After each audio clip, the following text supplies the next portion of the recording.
Hi hello friends, ಹೇಗಿದ್ದೀರಿ? ಚೆನ್ನಾಗಿದ್ದೀರಾ ಅಂತ ಅನ್ಕೊಂಡಿದ್ದೀನಿ. ನಾನು ತುಂಬಾ ಚೆನ್ನಾಗಿದ್ದೀನಿ. ಏನಪ್ಪಾ ಅಂದ್ರೆ ಇವತ್ತು ಲಕ್ಷ್ಮಿ ಮಾತಾಡ್ತಾ ಇರೋದು ಒಂದು ಹತ್ತಿ ಬಗ್ಗೆ ಮಾತಾಡೋಣ ಅಂತ ಊರಿಗೆ ಬಂದಿದ್ದೆ ನಾನು. ಹಾಗಾಗಿ ಒಂದು ಟೈಮಲ್ಲಿ ಸಿಕ್ಕಾಪಟ್ಟೆ ಮಳೆ ಹೊಡಿತು. ಎಷ್ಟು ಮಳೆ ಹೊಡಿತು ಅಂತಂದ್ರೆ ಬಡವರು ತುಂಬಾ ಕುಗ್ಗೋಗ್ಬಿಟ್ರು. ಅಂದ್ರೆ ರೈತರು ಎಲ್ಲರೂ ಕುಗ್ಗೋದ್ರು. ಏನಪ್ಪ ಬೀಜ ಗೊಬ್ಬರ ಹಾಕಿದ್ದೆಲ್ಲ ಲಾಸ್ ಆಯ್ತೇನಪ್ಪ, ಎಲ್ಲ ಕಳ್ಕೊಂಡಿವನಷ್ಟು ಕುಗ್ಗೋಗ್ಬಿಟ್ರು.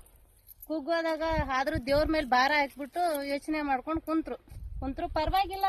ಆದ್ರೂ ದೇವ್ರ ಮೇಲೆ ಭಾರ ಹಾಕಿದ್ಮೇಲೆನೆ ಅವ್ರಿಗೆ ಇವಾಗ ಸ್ವಲ್ಪ ಪರವಾಗಿಲ್ಲ, ಹತ್ತಿ ಇಷ್ಟೆಲ್ಲ ಬೆಳೆದೈತಿ, ಬೀಜ ಗೊಬ್ಬರ ಎಣ್ಣೆ ಕೂಲಿಯರ್ಗೆ ಎಲ್ಲ ಆಗುತ್ತನೋ ಒಂದು ಧೈರ್ಯ ಬಂದೈತಿ. ಯಾವತ್ತು ಮನುಷ್ಯರ್ ನಂಬ್ತೀವಿಲ್ಲ ಗೊತ್ತಿಲ್ಲ, ದೇವ್ರ ಮಾತ್ರ ನಂಬಬೇಕು. ಮತ್ತೆ ಭೂಮಿ ತಾಯಿನೂ ನಂಬಬೇಕು. ಈ ಭೂಮಿ ತಾಯಿ ನಂಬಿದ್ರ ಮಾತ್ರ ಯಾವತ್ತೂ ಕೈ ಕೊಡಲ್ಲ. ಆಕಿ ಸ್ವಲ್ಪ ಕಷ್ಟ ಕೊಡ್ತಾಳೆ, ಇಲ್ಲ ಅಂತ ಹೇಳಲ್ಲ. ಆ ಕಷ್ಟನ ನಾವು ಎದುರಿಸಿ ನಿಂದಿರ್ತೀವಿ ನೋಡಿ, ಅದೇ ನಾವು